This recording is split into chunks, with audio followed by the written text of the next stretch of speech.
Livy. Oh, hey Helen, how you doing? I'm all right. I haven't seen you this morning. No, fancy seeing you here. How is the weather The in weather, Sheffield? to be honest, it's a little bit miserable, just overcast and cloudy. I can see some blue sky in Newcastle. Well, look at you, it's the place to be. It is, it is. We've got loads of people coming in now. We've got about 60 people in at the minute. If we're hoping that the chat works, if as you're coming in, if people can just introduce themselves, say who you are, what charity you're from, that would be great. It'll just be good to make sure the chat does work. We also, oh, Rosie Peblo, we've missed you as well. Oh, First person in the chat. We've also got Sarah and Steph from Social AF who will be in the chat. Oh, Marie Foster. Hi, Marie from St Anne's Hospice. What a legend. And too many legends are in here. how All of exciting. the legends. I don't know if you can see the chat, Livy, but I can, I mean, it's popping all away. all the greats. So we're glad we can see that the chat is working. So yeah, we have Sarah and Steph in the chat who will kind of try and answer some questions as we go along. They'll also be sending Livy and I some of the questions on. So please just use the chat for any kind of comments that you've got, any observations that you have, also any questions that you have. We're going to try our best to answer all of the questions at the end. We have got quite a lot to go through, but if anything that we don't get to, it's a super important question, as they all are, we will send an email with the kind of Q&A on there to you all as well. Cool, right. So I think we should kick off. How many people have we got in now? We've got 80 people in, so I think that's a decent enough amount of people to get started with. So, social fundraising current state of play. We decided to do this webinar. I think, well, first of all, because we're kind of halfway through the year, and I think it's probably a nice point to do a bit of a review. We always have a load of challenges, kind of January to, I suppose, to June, and then there's a little lull over the summer because of things like holidays and things like that. So I think it's a really nice time to take stock before the kind of madness and greatness of September onwards.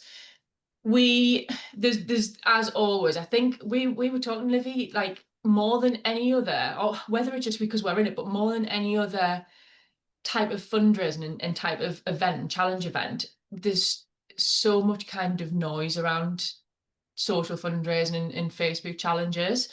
So we just kind of, I suppose, wanted to give our take on a few different things.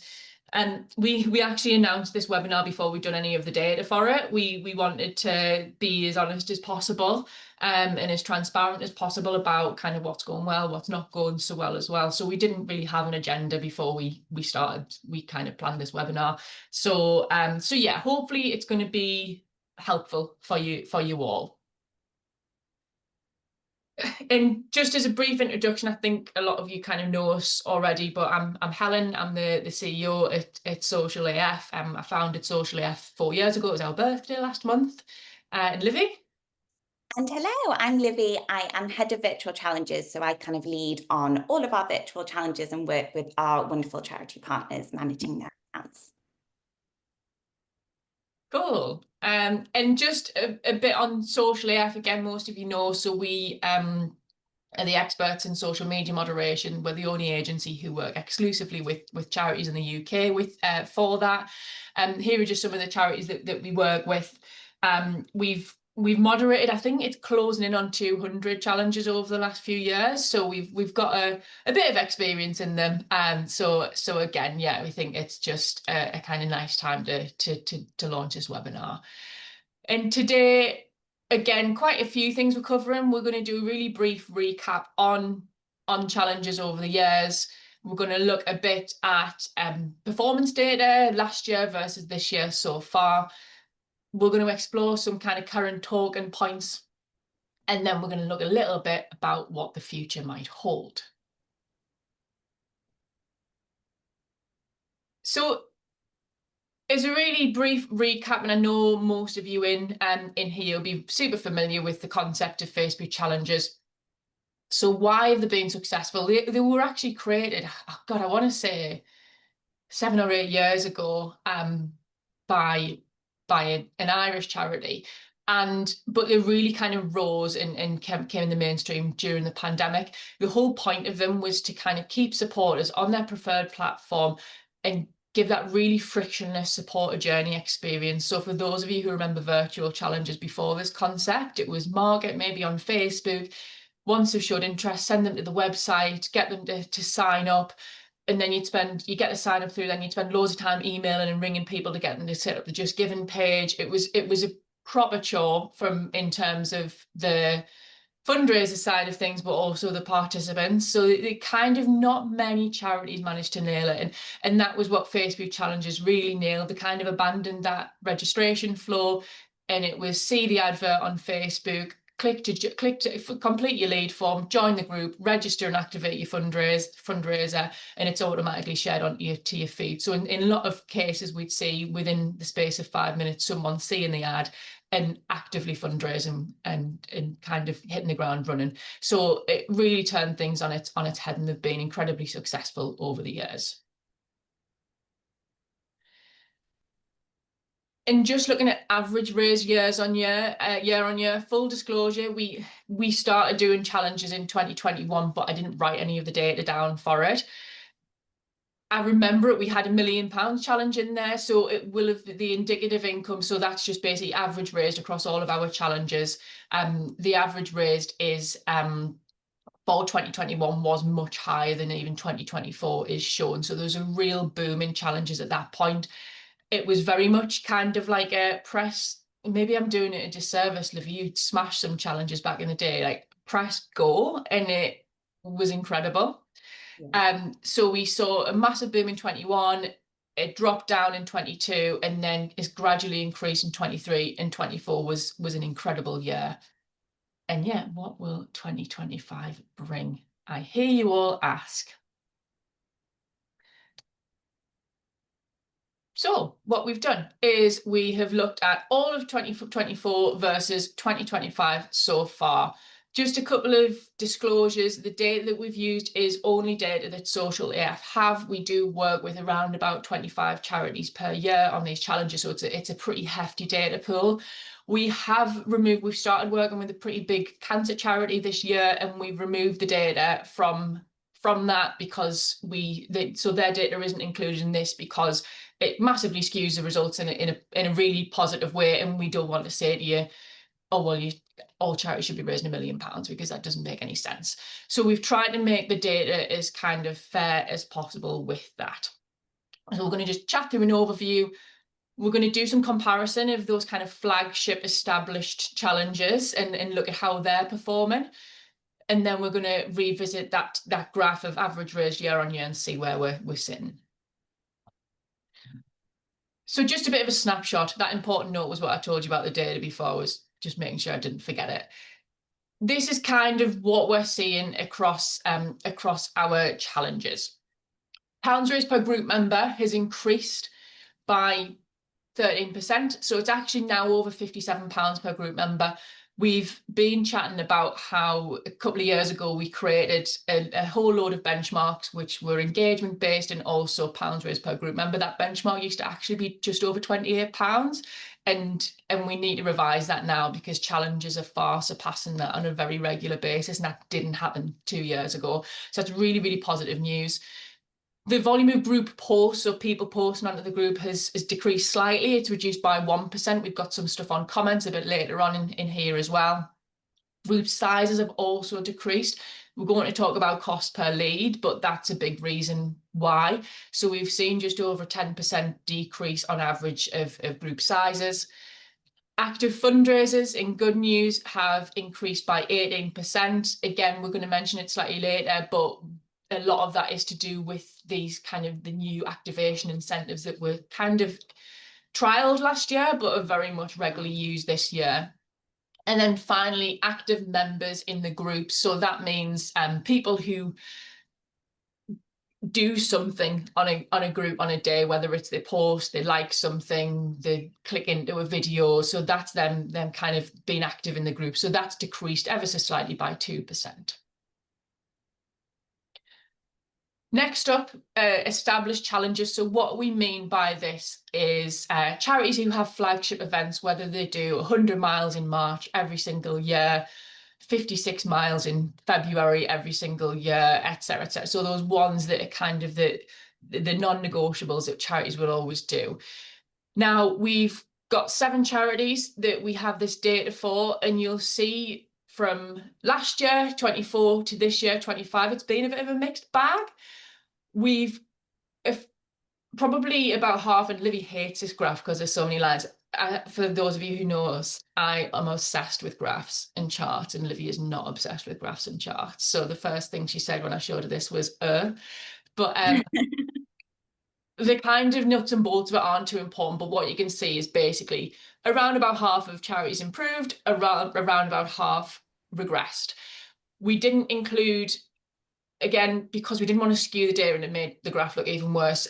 We did have a charity who increased their income by 200%. They went from 200k to over 800k with their challenge last year, this year to last year. So yeah, we left that out, so we didn't want to skew the results and make it seem unrealistic. So we saw that mixed bag, 24 to 25. But when we look at that bigger picture, so remember these charities do these events every single year. So walk 100 miles in March 23, 100 miles in March 24, 100 miles in March 25. We actually see a bit of a different picture, and it becomes less of a mixed bag. And actually, if we compare 23 up to 25, 6 of the 7 charities have actually increased their income. There's been a 21% average increase. We have got one charity who are the green line, and they unfortunately have significantly decreased. That charity actually is the only one in here that sits in is a non-health based charity, which we have seen those non-health based charities struggle a little bit more. We've also observed that charities who traditionally relied on quantity of group members over quality of group members, so they were hoping to get 10,000 people in the door. They knew they wouldn't each individual wouldn't raise as much, but it was definitely a numbers game. So we've seen that those charities have struggled more than the ones who wouldn't get they would get maybe 4,000 people through the door, and those people would fundraise well. So those are the ones that we've seen really, really thriving. And then finally, average raised year on year. So just revisiting that chart, we've basically seen 24 versus 25 so far is much of a muchness at the moment. So whilst we are seeing slightly fewer group members, that's being kind of negated by the increase in pounds raised per group member, which is really good news. That's fine. I will note that the latter end of 24 had more positive results than the first 6 months. So I'm kind of quietly confident. Am I quietly confident? I've just said not on a massive webinar. I'm confident that that this second 6 months will actually take this result above 24 and show growth again, which is super positive. And again, just to repeat, we haven't included anything ridiculous in here that would kind of unfairly skew the results. Wonderful. So now we've had that sort of deep dive into the data, what we wanted to do was talk about current talking points in the sector. So again, as Helen sort of mentioned earlier, we find that there's quite a lot of noise around these challenges. So Helen and I had a bit of a discussion, and we sort of gathered together the most referenced ones from like peers and other people in the sector. And what we're going to do is we will talk you through each of the points that we've put together. And then we would also, because we love engagement and interaction at Social AF, we'd love to kind of get you guys voting on these as well. So if we go to the next slide. The main current talking points that we've kind of pulled together are younger people no longer use Facebook, usage of Facebook has decreased, cost per lead has increased, and change the registration flow, not low. So what we're going to do over the course of the next few slides is just look at whether we agree or disagree with these statements. We'll pick out key themes, actions, learnings, and as I said, we're going to get you to vote. So please do join in. This is assuming that I've set this up right, and I have every faith in you, Helen. You have. have. Oh, I think I've launched all questions at once. Wonderful. Great. If people can vote on their, there we go. Don't vote on 2 yet. Just vote on 1. Keep the dream alive, or I'll end the poll. Just vote. Don't vote on. No, people are voting on all of them. Okay, we're gonna go with it. Just vote on everything. Go with the flow. We've got to change and adapt, Helen. We move. So right, I want as many of you to prioritize voting on 1 as possible. So we have 40 votes so far. Oh, we're nearly at 60. How many people have we got in at the minute in the webinar? Got over 100. So I'm going to give you 5 more seconds to vote on number 1, ideally. And then I'm going to read out the results. So, Livy, we have 95% of people agreeing with the statement that young people no longer use Facebook. Well, what have we found? Very interesting. So we've done a little bit of research into this. We do have to say it's been quite difficult to get this data together. So again, just kind of take everything, slight pinch of salt, and yeah, we'll kind of explain each of these graphs to you. The first graph that you can see in front of you is from January 2020. So again, that's kind of going back to when these challenges really boomed and came onto the market. And then the second one is June 2025. So what are these 2 graphs showing us? Well, what we really want to draw your attention to is that age category 18 to 24. And as you can see, across both January 2020 and June 2025, they've never been the most engaged audience on Facebook, and it's never been the most popular category. So that's across the 5 years. So essentially, we've never really benefited from that audience anyway with our Facebook challenges. Next slide. So again, sorry, this graph is a little bit wild, but essentially what I want you to do is kind of ignore the yellow line and the grey line and just concentrate on the black bar and also on the red slash orange bar. Helen and I had a bit of a discussion about that yesterday. So what this data... Put in the chat if it's red or orange. Oh yeah, why not? I think now I can see it a little clearer. It's probably orange. I was wrong. But what this is kind of showing us here is the social media reach and time spent. And we're looking at 2 categories in particular here. So that's your 15 to 24s and then also your 55 plus. So what I want to kind of draw your attention to is particularly that black bar. And what we can see here is that on Facebook, it is one of the least engaged with platforms, and actually it's really that TikTok one that's soaring. But on the flip side, the orange/red, which is our older demographic, Facebook is still the most popular, and that's where we're seeing the most social media reach and time spent. So although this is from August 2023, what we can kind of take from this data is that we do imagine that the audience for young people has pretty much stayed the same across these platforms. And for older people, it may have even increased. And what we did want to say is that we will be diving into TikToks. I'm sure a lot of people on here today will be interested in that as a social media platform. And so we'll be talking about that a little bit later on in the presentation. Can I just say, Livy, we have really caused some controversy because we have pretty much, it should have been another poll, a 50-50 split between orange and red. No way. That's so fascinating. There we go. We even have Sam. Me just being silly. Sam invested Team Orange. Thank you, Sam. But we have Becca, Melissa. Who else said red? Dan said red as well, but I think orange is winning now. All right. I'll give you Michael that. King said 100% orange, and I will never, ever question what Michael King says. So essentially, what's the impact of the data that we've just talked through there? Well, really, how much does it impact us? And essentially, it's actually quite good news for us. So when we look at the average age of UK challenge participants, the average age is 44, and that was taken from Massive Participation Pulse report. I think the age for women was slightly lower, but pretty much around the same age range.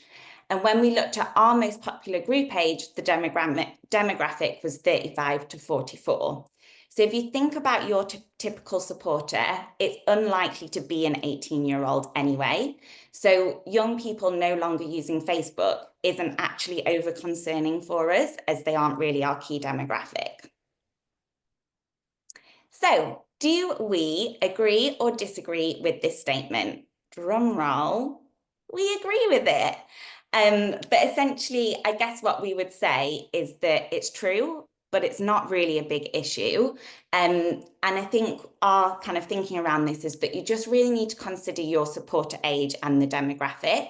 So that younger audience, it's not your typical supporter. And so what you really need to do is think about your audience, your demographic, and just consider what platform they're going to be using and where we can meet them. Lovely. Next talking point. Now, Helen, are we going to do the poll again? And we're just going to go? I don't know. Someone's asked for us to put it back up, and I'm concerned that it's never to be found again. If people can just bear with me. Pause. Is it up? Can someone tell me if this has appeared again, or is it not?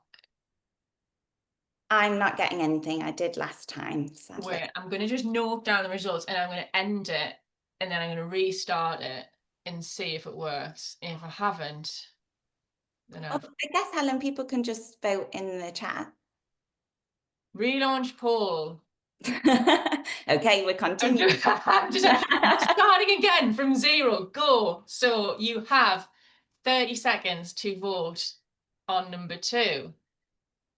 Agree is taken an early. It's less comprehensive this time. Interesting. I love Freya from Parkinson's UK on tech support for me as well. Thank you, Freya. We need it, although it's normally me needing the tech support, Helen. Sorry, say that again? But it's usually me needing the tech support. It's only the other way around, Sam, because you're not doing the polls, but we'll see. Right, I think we've got our answer. So 75% of people agree with this statement and 25% of people disagree. How controversial. Shall we see what the graphs are telling us? We shall indeed. Interesting. So, again, just have a quick look at the graphs in front of you. Apologies, they're not the most beautiful. So again, just to say that we've taken January 2020 and we've compared it to 2025.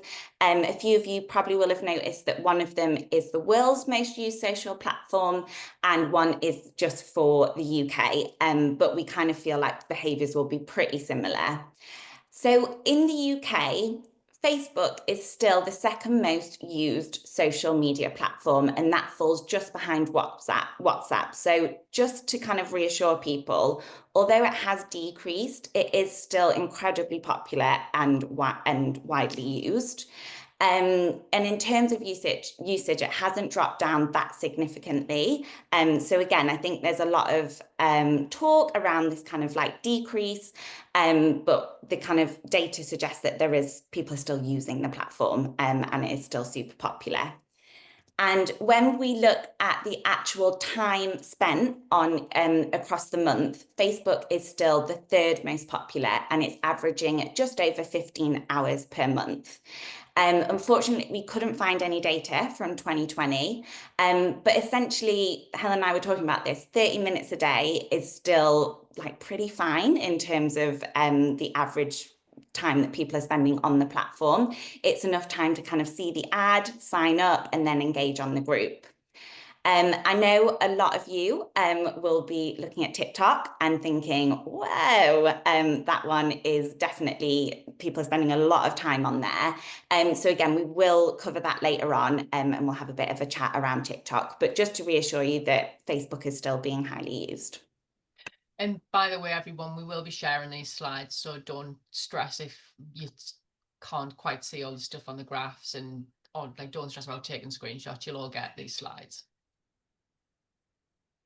So what we want to do now is just kind of have a little look of the impact of everything we've just discussed. So what we've done is looked at comments per group member. So this is a really important metric for us. We always kind of talk to our charity partners about it.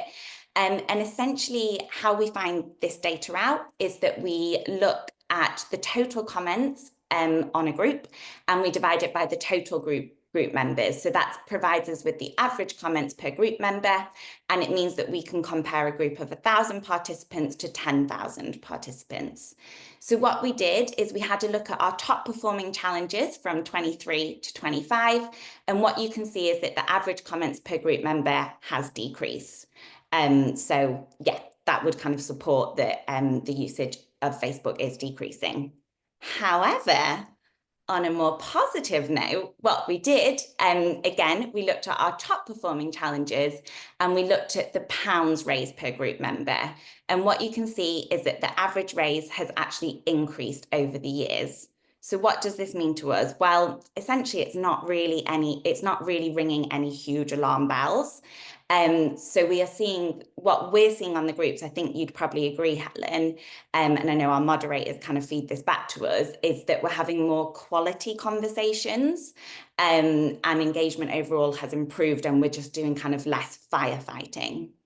Yeah, definitely. I remember in the kind of early days just kind of trying to stay alive whilst moderating, and like we do still definitely have those peaks, but yeah, like would you rather have an in-depth conversation about a supporter's motivations, or would you rather just be kind of trying to get through everything? And I think that is one of the reasons we've seen that pounds raised per group member increase. We've just had a question from Clara just asking, when we're doing this data, do we remove the staff who've joined the groups from the figures?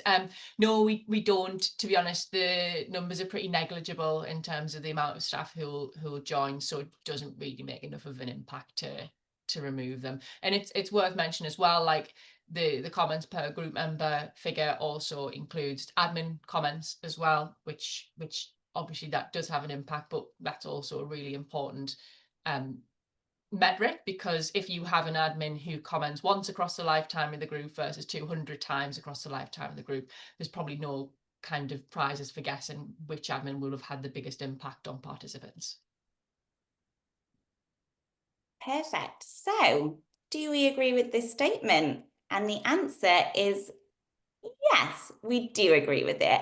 However, it hasn't really damaged your income. So yes, usage of Facebook has decreased, but what we're finding is that it isn't having a hugely negative impact on income. So we're just seeing quality over quantity of engagement. And again, just touching on what Helen said, we think that's kind of a result of tech platforms having improved. So we've got fewer frustrations, and more people using Just Giving instead.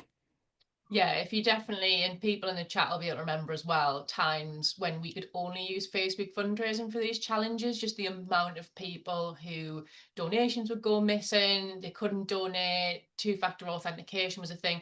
We probably only see around about 30 to 40% maximum of people kind of coming down this route using Facebook fundraisers. The majority, the charities we work with Give Panel, so the majority go and use the Just Giving integration. So again, those frustrations have been removed from the group, which naturally makes it a much more positive community to be part of as well.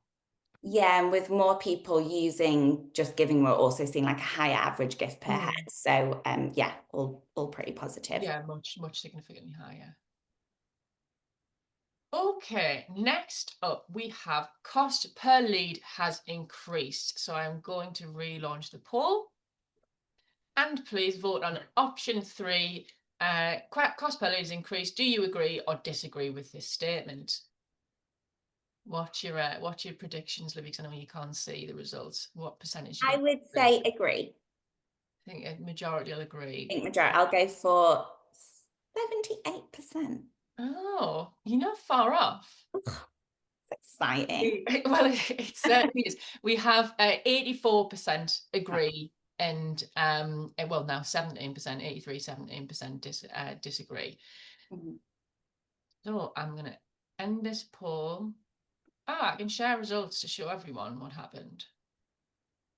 No, I'll stop sharing now. I think that was less exciting than I thought it was going to be. Okay, cost per lead has increased. according to our good friends at Blue Step Solutions, who do an incredible job of the marketing side of these challenges, in their June newsletter, they revealed that they found that cost per lead for Facebook marketing has increased by an average of 30% when they compared their challenges from 2024 to 2025. So we're taking that as a thing. We as an agency don't often get access to that cost per lead data because obviously we're one step further down the line. We thought we'd look at basically what the impact of that is. So right, cost per lead's gone up 30%. Is that going to reduce group numbers by 30%? Well, no, that hasn't happened. So group sizes have still decreased, but they've decreased by a smaller amount, by just 13%. Group pounds raised per group member has then increased, so it's increased by 15%. We're also seeing more people register, and we're seeing active fundraisers increasing by 18% as well. So that's super, super positive. But what does that, I guess, mean in terms of cost per lead? I suppose, and we've kind of seen it from that income, that where 24 and 25 are pretty much in line. They kind of just cancel each other out. So again, it's not. We always want the cheapest cost per lead, but if you remember years ago when you get the groups of 10,000 people, you get a big chunk of them people who came in and just didn't care anyway. So why do you need those people? You still, like, don't get me wrong, you still see people signing up, taking their incentive and not fundraising, but that result has reduced when that's the active fundraising increasing by 18%.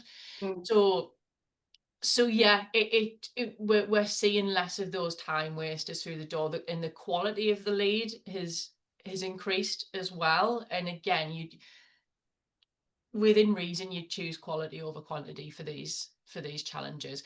I will mention as well activation incentives. So the introduction last year and the kind of establishment of them this year of charities, in addition to offering an incentive when people register, offering something like a beanie hat at £30, and then the kind of tiered incentives of a medal at £150.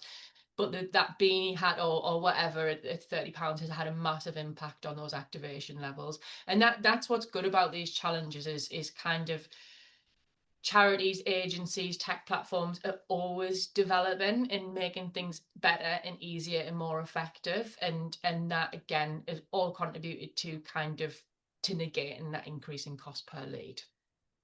Yeah, and one interesting thing, we've recently done a little bit of a deep dive into the data between that activation incentive, because I know it's really interesting to a lot of our charity partners.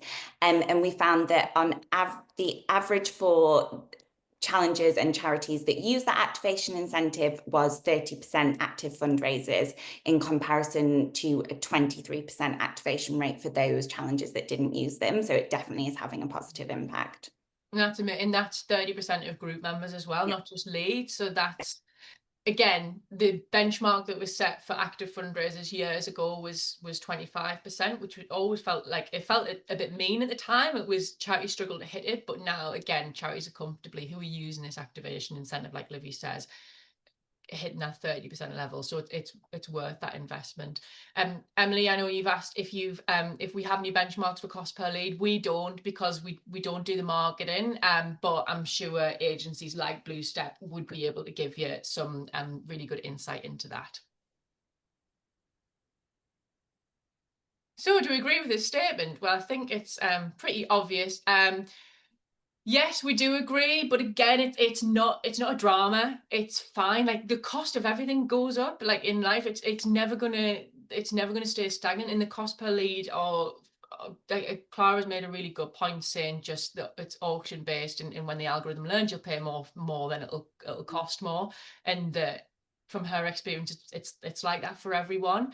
And the cost per lead will go up for different types of social media marketing. In the thing you need to think about is the return you're getting from that lead, not the original cost. So as long as that return, that pounds raised per group member, stays high and negates or more than negates that, it's not an issue. If it tips the other way and cost per lead's high and pounds raised per group members low, it'll be a different conversation, but that's not the situation we're in right now. Right. Next up, last up, I'm not sure, we have changed the registration flow. So what we mean by this is instead of registering from someone seeing a lead, an advert in Facebook, they'll fill in a lead form, they'll get dropped into a Facebook group and then register and create their fundraiser. So changing it from that to someone seeing an advert and then them being taken via the lead form straight to register and then given a kind of secondary opportunity to join the group. So I'm going to relaunch the poll. I know I make such a drama out of this every single time, but I do, and we will all put up with me. I enjoy it. Thanks, Livy. Relaunch. So I think this one might be a bit of a split. So, or I suppose, I don't know if it's agree or disagree. Should we change the registration flow? Or are you kind of, what's a better way of saying, do you agree or disagree? Do you think it's a good idea, or is it something that you're not so keen on? Is probably the way I would put it. So disagree if you're not so keen, agree if you're keen to give it a go. And these results are... Or if you've seen positive results, I Or guess. if you've seen positive results, yeah, we maybe should have rephrased this question, but we move. We are where we are. So Marie Foster said she wasn't aware of this way of doing it. So it is kind of a new thing that some charities have been trialing, and it's to kind of get that, the theory is to get that quicker conversion rather than send them to the Facebook group to get them to re-register. So we've actually seen Kyle's conflicted, asking someone to complete a lead and then another form could be a negative experience, but the result might be more positive. No, that's cool. So the split we've got is 68% of people agree that it could be a good idea, 32% disagree that it may not be such a good idea. So I've mentioned this before because I need to set the scene, but here it is kind of visually. So traditional, there's obviously an advert at the start of this. The traditional method, which is what we've been doing for the last few years, is lead form. They complete that, just their name and email address. They're then asked to join the Facebook group. Then in the Facebook group, they'll be given the link to register and create their fundraising page. And then they'll use that Facebook group as their community hub because they're already in there. The alternative version is actually like the original version when it was virtual challenges and not social fundraising, would be to see the advert, click onto the advert and go into the lead form, complete that name and email address, then go straight to a registration form on a platform. They would register and create their fundraiser, and then they would be given, as part of the kind of welcome to the challenge, a secondary ask to join the Facebook group or an alternative community, which we're going to chat through as well. So we have a case study for you all, and there are other examples out there, but this is something that we've had quite recently. A charity who have a very successful portfolio of social, successful social fundraising portfolio, tested this. They had a January challenge that they've run every year for the last few years. They previously would use that traditional reg flow, so join the Facebook group, then register. And for 25, they tried the alternative way, which was lead form, register, and then a secondary ask to join the group. We saw just over 3,000 registrations in 24, and then we saw just under 3,000 registrations in 2025. So slightly less with the alternative method, which we didn't actually know this figure until yesterday. I thought it would be the other way around. So there we go. Everyone's learning. Income wise, how did it look? So top line, dark blue, should have changed the colours to make them more clear, was how the traditional income went. Light blue at the bottom is 2025, that alternative reg flow.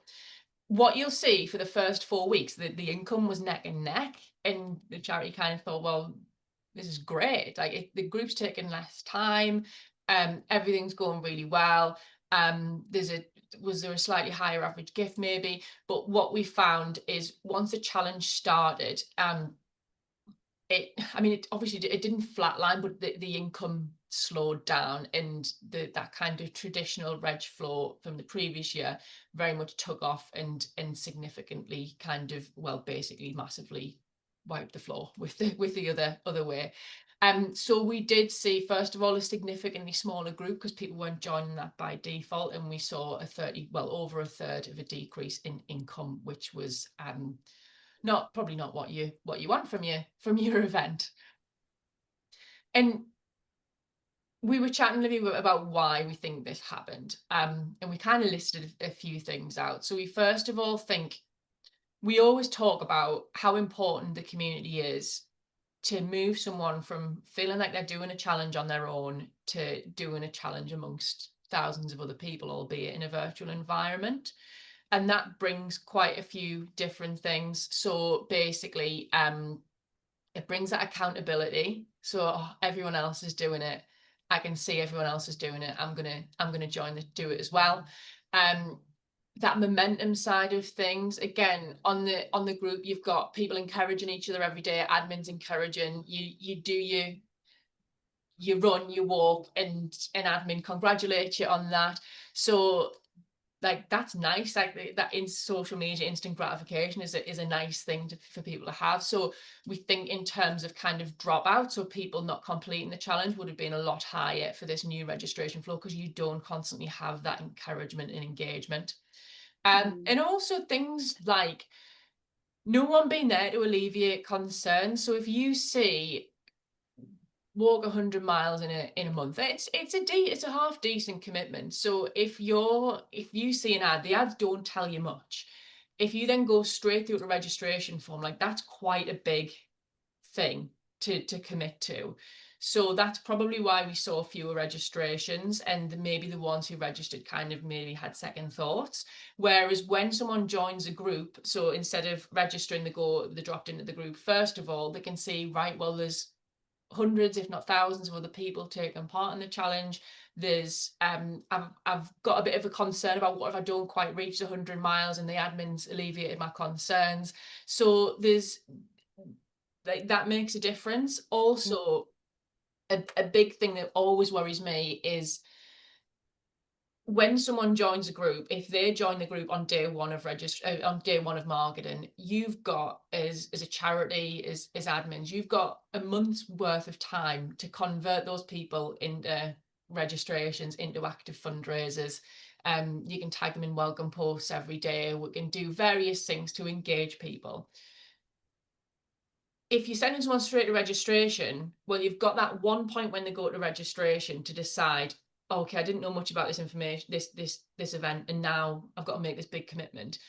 And probably maybe 2 or 3 lead emails that you would do anyway in the group. So you can, but you're not going to be email them every time. You're not going to get that touch point. So I think it would make it a lot more difficult to not only convert registrations, but also allow people to kind of see that challenge through and fundraise as part of it. But I don't know if you would add anything, Livy.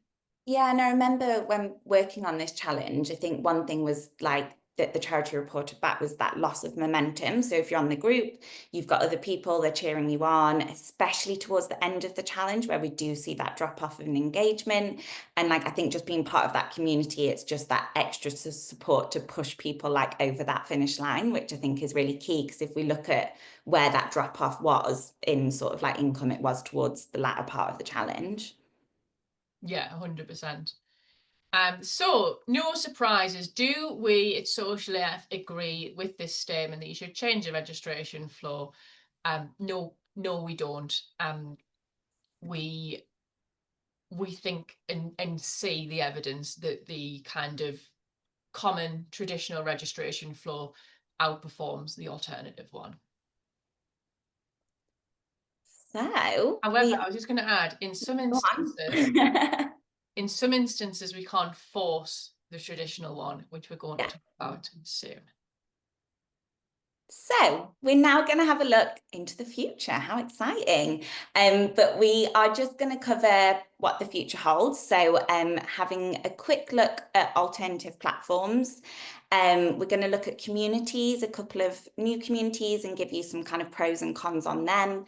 And then finally, we'll leave you with some key considerations to take away today. So I think this case study in particular will be super interesting to a lot of people on the call. And just to say a massive thank you to Teenage Cancer Trust, who have shared their data with us today. So Teenage Cancer Trust are one of our charity partners, and we were working with them on the 3,000 push-ups in June. So that's the June 2025. We also worked with them on it in June 2024. For this challenge, this time around, Teenage Cancer Trust actually trialled a hybrid approach using both the traditional and the alternative reg flows. They were using both of those, the ones that Helen explained earlier. So they did marketing on Facebook and Instagram, and then also did it on TikTok, which I know, again, will be a lot of interest for you guys. So let's see what the result was. And am I right, Livy? So for Facebook and Instagram, they went traditional, and then TikTok, they went alternative. And I suppose the reason for that is we've looked at young people using TikTok more than Facebook. We know that on Facebook, people, it's not taking them off platform. Whereas if you were asking someone who's on TikTok to join a Facebook group, well, they probably won't even have Facebook. So that's why that made more sense to them. Yeah, and I think it still was part of their journey, but it wasn't like, you're not taking them off one platform and putting them on another one. But yeah, big drum roll. And the result was that they raised over £200,000. So, and in comparison to last year, they raised 135k, well, 134.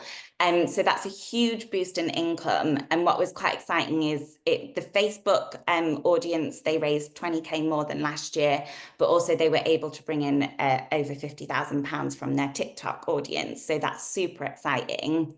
I think what's really interesting is when we look on return on ad spend. So for the traditional, it was just over 1 to 5, and for the alternative, it was just under 1 to 4. So we usually say across kind of all fundraising challenges, the ideal is 1 to 3. So they've both performed really strongly here. Personally, I think what Teenage Cancer Trust have done really well here by using that hybrid approach is that they've identified that a lot of their supporters, so your mums, your parents, your grandparents, they will be on Facebook. So they've still got an engaged audience on Facebook, and they're still offering them an amazing supporter experience. But they also understood that they do have an appeal to a younger audience. So essentially, they're just meeting their supporters on the platform that they're on and where they're engaging. And as kind of Helen said there, we wouldn't send someone, if you're marketing on TikTok, you're not going to send them to a Facebook group because that's not where they're going to want to interact. So again, they just sort of really understood their audience and met them where they needed to be. And it's it's the most positive result I've heard of from our charity partners working on TikTok. So it was really exciting and good to see this hybrid approach working. I think it's really exciting for the future of kind of social fundraising. Yeah, I think you've mentioned it really, but just to reiterate, the thing that they did so well is that understanding of their supporters. They weren't trying to shoehorn anything. So yeah, most of our supporters are parents, grandparents, like Livy said, but younger people are interested in the cause, of course. If you were a charity that provided end of life care, would we recommend this hybrid approach? Probably not, because you're younger people, you're not going to necessarily resonate with them. So yeah, just I think having that, and no one understands your supporter base better than you, but just a kind of not shoehorning things, but making sure that you're meeting people, like Libby says, where they are. And would those younger people have noticed a challenge if it was advertised on Facebook? Probably not. Would the older people have spotted the challenge if it was advertised only on TikTok? Probably not. Perfect. So now we're going to have a quick look at communities. So again, just a quick reminder on why these are so essential. really, it just gives people like a hub. We're there to answer questions, and it ultimately uplifts the average raised. It keeps people fundraising for longer and reduces dropouts. So honestly, a community is so, so important. We can't stress that enough. Also, just to say, we're going to have a quick look at Strava. We're going to look at WhatsApp. Just to say, we've never actually tested these, and had them as sort of like a main part of a challenge. So we've got absolutely no evidence to say it uplifts income, but we just wanted to explore because we know that there's quite a lot of chat around them at the moment. And so we thought we'd give you some pros and cons for each of these. Strava, just spotted my little picture in the corner. Strava, first up. Ahead of my time, we actually used to create Strava communities for charities as part of challenges in the early days of Social AF, and we kind of stopped doing them because we couldn't really work out if there was an impact or not an impact. But they are a thing. You can create a Strava community. It's pretty easy to do, and like Livy says, pros and cons. First of all, whereas on a Facebook group, if you go for a walk and record it maybe on Strava, you have to go and purposefully upload that onto the Facebook group. Well, that happens automatically on these Strava groups. So every single person's activity is automatically uploaded. In terms of like, is that a pro? I'm not sure. I like the part about these about the intentional participation. If you just kind of, it's more convenient for people, but if you're participating by not really purposefully participating, then how much are you engaged with the community? But I suppose it's more convenient. Yeah. There is a post section as well, so charities and users can post onto the club, and they can say reasons for taking part. They can post whatever they want, and also that gives charities an opportunity to post their own content on there. Again, we've chatted about, and for anyone who knows us knows that we'll do a combination of cause related content, challenge related content, and what we call engagement, like conversation starters. So they're nothing to do with the challenge. It might be, what's your favorite meat on your Sunday dinner or whatever. We've never done that in our lives. That's not the content we ever do. Teaching that one. It's just mash or roasty. Yeah, mash or roasties on your Sunday dinner. So it would feel weird to, on a Strava community, say, who has mash or roasties on your Sunday dinner? So we think that the content would have to be exclusively about the challenge and exclusively about the cause. And I think that sort of it wouldn't feel right, but I think it detracts. Like, we do that content for a reason, because it keeps the group fresh and interesting and builds that community, and they're some of the best engagement builders. So yeah, it's kind of a mixed bag there. Also, you have the ability to comment on each other's activity, which is really good. Just like we would on a Facebook group. If Livy did a walk, I would comment on there saying how amazing she was, and we can do the same thing on Strava. Negatives: limited admin tools, and this is across the board. Facebook does have the most comprehensive admin tools for groups, because it's a very purposeful function that groups are a purposeful function of Facebook. So yes, you can remove someone from the group, from the Strava community. You can delete them. You couldn't do any kind of admin assists to pre-block words. You couldn't automatically remove things, like think of scammers, things like that. It would be a very manual process. And on kind of manual processes, there's no real happy medium for accepting new members. So we have, you can either automatically accept everyone in, or manually, and I mean manually click to accept people in. In my first ever Facebook challenge, we had a group of 300 people. It was for an overseas fair trade policy change charity. We created a Strava group, which was called 100 Miles in March, and 10,000 people joined that group automatically, because Strava just puts it out to everyone. They joined from across the world. I desperately tried to convert them into registrations and fundraisers. They didn't, and they just very much took over the leaderboard, and it spoiled the supporter experience. So there's no happy medium for that. And finally, there's no real logical way to follow that traditional registration flow. It would have to be recruiting someone straight to registration, and then Strava being a secondary ask. So next, this was actually something Helen and I were super excited about exploring, and that is WhatsApp communities. So as you can see, the lovely image to the side, the mobile phone, we had a go at putting these together, and had a bit of a play around on there.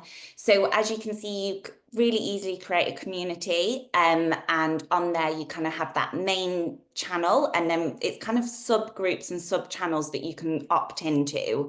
So say if you were interested in learning about where to register or the FAQs, you then join that channel. And as you can see, it's actually like really nicely laid out. It was really straightforward. And I guess just a massive pro of WhatsApp is that it's the most popular social platform. So many people use it. They use it every day. They're checking it. So it would be an amazing engagement tool for your participants. I think, as we've already said, it looks really nice. It's really tidy. It's a smooth kind of support journey. There's nothing too complicated about it. So it's pretty easy to follow and really easy to find for your participants to find information. Participation per channel is more elective. So as I say, because you've got these subgroups, you will kind of opt in, you request to join the subgroup. So it kind of means that not everyone will, for example, register here. So that could be a little bit of a negative. So yeah, we had a bit of a chat of whether that is a good thing or a bad thing. But yeah, Helen, don't know if you had anything to add on that. I think the beauty of Facebook groups, and I'm conscious of time, so I'll not go on too much, is the kind of chaos in it. So we'll sometimes get asked by charities, oh, we've got these FAQs, should we upload them so people don't have to ask questions? But we want people to be asking questions on the group. We want them to be engaged, and we want people to stumble upon a price point that we've posted that they didn't know about, and they can share that with the community. So if someone just decides we're not going to join the charity post part of this community, then you're nagged. So it's yeah, it might be a bit nicer in some ways for the participant, but it's not what we want as fundraisers. Yeah, and I guess just finally, there is the potential for a logical way to follow the traditional registration flow. So everyone's on WhatsApp. So I think asking people to then join this community would be an easy ask. So even if you are taking someone from a Facebook ad to WhatsApp, it is quite logical next step for them. So just looking quickly at the cons, so one thing that we were saying is quite frustrating is that essentially everyone gets all the notifications by default. There is a little bit of control over this. So for example, if you're in those channels, you can kind of mute Yeah, you can the mute notifications. channels. Yeah. Yeah, but overall, and again, Helen and I were talking about this, you get a lot of notifications, and I don't know about you guys, but it's highly annoying. So again, just something to be aware of, because it might actually, rather than engaging your audience, you're actually disengaging them and kind of just annoying them, to be honest. So that was kind of one of the major cons we thought about.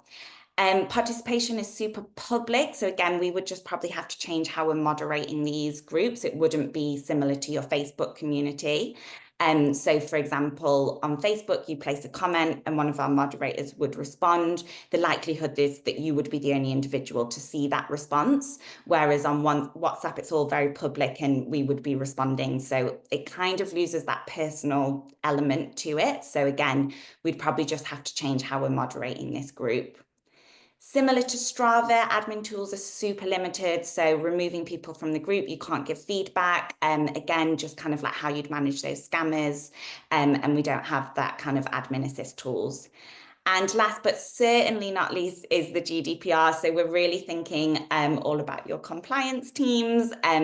Essentially, in any subgroup you join, anyone can see your mobile phone number. So at the moment, these aren't really GDPR compliant. It's something we're really excited about, Helen, but I think there just needs to be some developments so that we can make it work and obviously make it very GDPR compliant. Yeah, we were like buzzing about it, and then we realized, and we're really sad. That was like the emotional journey we went on. So yeah, it doesn't quite hit the mark, but hopefully things will move on and improve. I'm conscious of time, so I'm not going to go on too much about Facebook, but I'll let you read this. My analogy for Facebook is it's not perfect, but imagine you've bought your dream house, and then a few days later or a year later or whatever, you discover a leak. So do you move house, or do you just fix the leak and make sure it doesn't happen again? And if it's your dream house, it's everything else is great, it's working really well, so just fix the leak and overcome it. We'll have these issues on Facebook, and it is just kind of overcoming these things. So just I think as fundraisers we can be panickers, but it's more like, let's not panic, let's take stock and let's overcome any issues that present, because Facebook groups is still by far the best community. And we have the option for no community. Basically, the only pro is that it's cheaper and there's no time commitment, but the cons are that it's back to, I'm going to say, the olden days of where a kind of virtual challenge was someone on their own plodding away with no support. Key considerations for the future: longevity of Facebook marketing only. So as long as that pounds raised per group member kind of beats out the cost per lead, I couldn't think of the right word there, great, but look at kind of if your audience speaks, if it would work for your audience, look at taking that hybrid approach. Innovation, mentioned it before. So innovation doesn't have to be something's gone wrong in the Facebook group, let's think of an entire new way of doing these challenges. You can innovate in that way, but you can also innovate within the challenge itself. And we've seen that with the introduction of the Just Giving integration. We've seen it with the activation incentives. We've seen it with you guys smashing your supporter experience. So that's like often where the most impactful innovation can be, is building on what you've already got rather than trying to reinvent the wheel. Supporter experience is key in every aspect of fundraising, but that's where that group and community really shines. And again, we haven't quite found a solid alternative to a Facebook community yet, but as soon as we do, you'll all be the first to hear. And just embrace learnings quickly. I've never come across a challenge events that change and innovate so quickly. So a great example is these activation incentives. The charities who embrace them quickly massively benefited from a huge peak in income, and it's still higher than what it was, but it's settled. So just don't be the charity, if you can, who takes a year to implement something new. Try and be able to have that kind of mobility to apply these new things. And then just finally, so key takeaways: your cost per lead has increased, but so is your quality, so is the quality of your participant. Catering to your supporter demographic is essential. Please don't try and fit what is it, a square peg in a round hole. And your traditional registration flow is still strong. That's the registration flow we're kind of very much behind, and that community element is super key.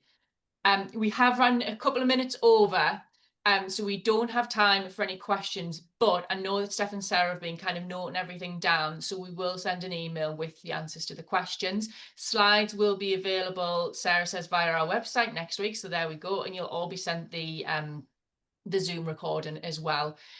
So yeah, thanks everyone so much for coming along. Just a shameless plug, if you haven't already, to connect with us on LinkedIn, scan this QR code. And obviously, just if anyone has any kind of questions or want to ask us individually, just give myself and Livy a shout either via email or LinkedIn. And enjoy the rest of your day, everyone. Thanks very much. Thanks, everyone.